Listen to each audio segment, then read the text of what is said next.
Joining me right now is Commerce Secretary Wilbur Ross to talk more about that. Secretary, great to see you. Thanks so much for being here. Good to see you, Maria. Well, congratulations. This is something you've worked on a long time. It's finally headed to the president's desk. It's wonderful, and it's very safe on his desk. He's been waiting this for quite a little while. Tell me about the impact here. What's the real significant impact of USMCA versus the old Nafta? I think there's several impacts. First of all, it removes a lot of artificial barriers that were existing in terms of agriculture. That's a very important thing for lots and lots of reasons. Second, it has new chapters on digital that are very good and that we hope will roll out into other agreements as we go forward. And then third, it simply clears the air. It makes a very good base. It, combined with the China Phase 1, combined with the Japan deals, combined with the Korean, we've never been closer to a free trade environment in the world than what this president has accomplished. Wow. So I want to ask you about what's next. Obviously, I spoke with President Trump yesterday in my one-on-one interview here in Davos, and I asked him about Europe and whether or not we're going to see tariffs additional on the European Union. Watch this. What do you want Europe to do? Buy more agriculture in order for you to hold back on additional tariffs? So we've made some great trade deals. The China deal is amazing, and we'll be starting phase 2 very soon. And as you know, I left the tariffs large, 25% tariffs on, because it's good to negotiate for the phase 2, and they want to start phase 2 right away. And so do I, so we'll start that right away. The European Union is tougher to deal with than anybody. They've taken advantage of our country for many, many years. It was actually formed for the purpose of taking advantage of the United States, if you really think about it. But they've taken advantage. They've been very, very tough to deal with. But for me, they're very easy to deal with. If we can't make a deal, we'll have to put a 25% tariff on the cars, 20 or 25%, and I'm sure they're going to make a deal. So I don't want to alarm. That she's going to do it? They have to do it. I mean, they have no choice. They have no choice, Secretary? I think they have the desire to make a deal with us.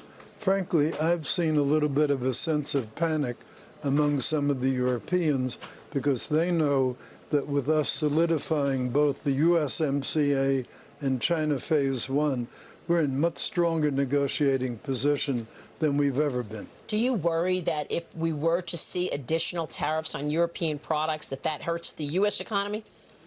I don't think so. You always have some backlash from them. They undoubtedly would do something to retaliate. But remember, the president simply said, this is if it fails. Where our working assumption is that it will not fail and that we will make a deal with them. I've met now a couple times with Commissioner Hogan. He used to be the agriculture commissioner, so he certainly knows that side of things very, very well. Whether that'll make it easier or harder is the real question. Well, so what are the priorities? Europe, the UK, do you expect that you're going to see trade deals with the EU, for example, in 2020? Well, we hope so. We won't be the delay. The real delay is on the EU side because they have to get a mandate from every single country. So each one has one little thing it wants to pick at, slows things down, makes decisions hard. At least with China, there was one central authority that you dealt with. That central authority could deliver the deal. Much more complicated with Europe. That's certainly one positive of the top-down economy there. And the UK, we've got more progress that we know in Yes. terms of Brexit. Do you expect to deal with the UK this year? Well, we hope so.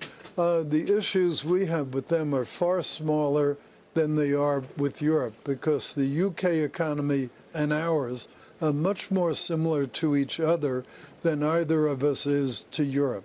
We're both service-based. Our financial services, which is a big sector in both, fairly well integrated already. And we have a real trust. President Trump very much likes Boris Johnson, and that's always good if you have the leadership wanting to be friendly and trusting each other. Have you also been in discussions with India, Secretary? Yes, I've had 2 trips in India already last year, probably more to come.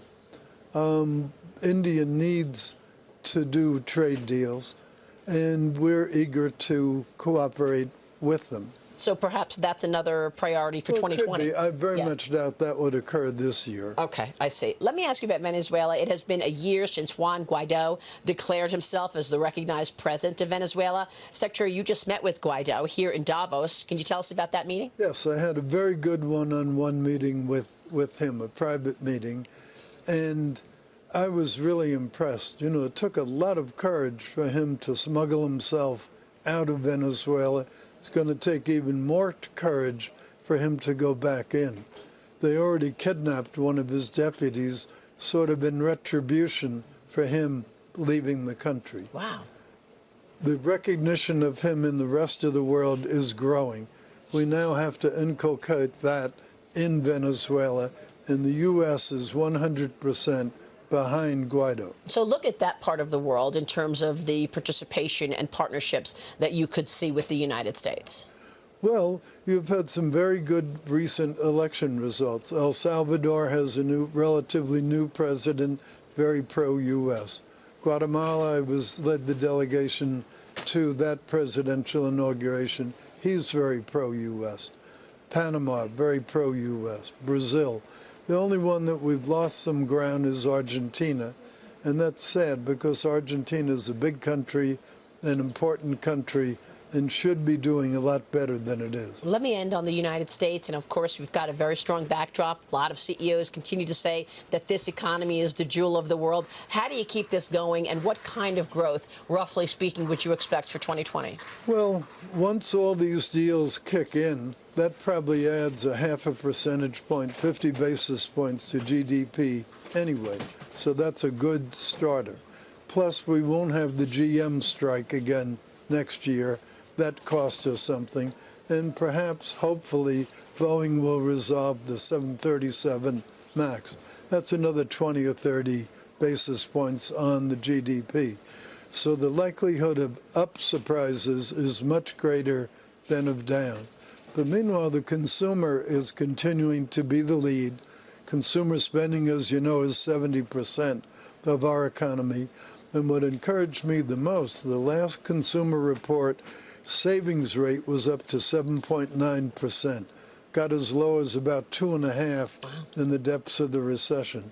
So the consumer is not burned out, hasn't used all their dry powder, and that's really an important thing to keep us going. Strong balance sheet. Low rates should trigger more housing. We are underdeveloping housing. We need more houses just to keep up with population growth, and that's a sector that I think is much more likely to recover than to shrink because it's very interest rate sensitive. Really fascinating. Thank you so much for that, Secretary. It's good to see you. Thank you, Maria. Thank you so much. Secretary Wilbur Ross.